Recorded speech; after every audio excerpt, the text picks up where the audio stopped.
Good evening, I'm Paula Akana. And I'm Laura Yamada. Thanks for joining us for special coverage of the final gubernatorial debate before the general election. Tonight, Republican Duke Iona and Democrat Neil Abercrombie faced off against each other and our team of veteran political reporters.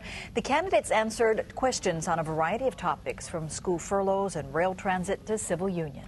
KITV4's Kyoki Kura was one of the debate panelists tonight, and he's here with a recap. Hi, Kyoki.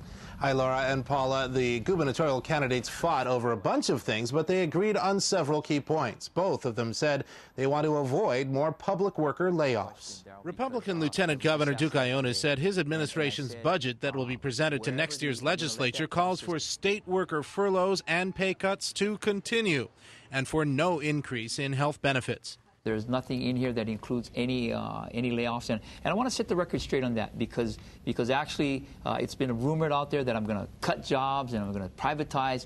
None of that's going to happen. The revenues will dictate exactly what we do in regards to this budget. I want to bring everybody back. I want to bring their salaries back if we can.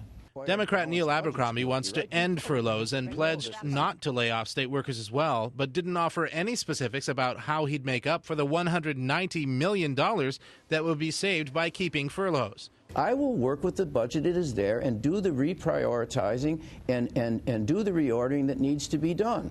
You have to have a relationship with the legislature. You have to have a relationship with the employees to see that gets done. Iona complained that Abercrombie doesn't explain how he'd pay for creation of new state programs and departments either. If elected governor, Iona said he'd continue his practice of holding prayer meetings in his state capitol office, which he says are always after hours and not on government time. Whoever wants to be a part of that prayer is always invited and welcome. I've always, throughout my professional career, always kept my faith, my Catholic faith, in check. It's always been in the right context. I understand the context and the principles of separation of church and state. I've never crossed the lines.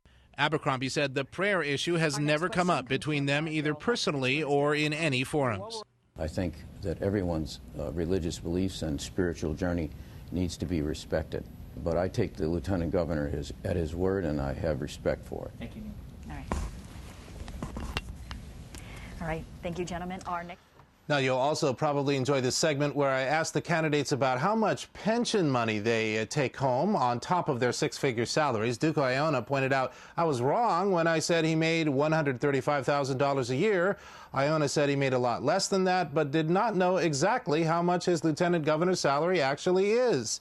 His campaign later told us that his salary is $114,000, less about 14% because of furloughs and salary reductions. You can go to our website, KITV4, and look up each segment of the debate by topic and watch it and savor it over and over again if you must. Laura, Paula, back to you. All right, thanks, Kyoki.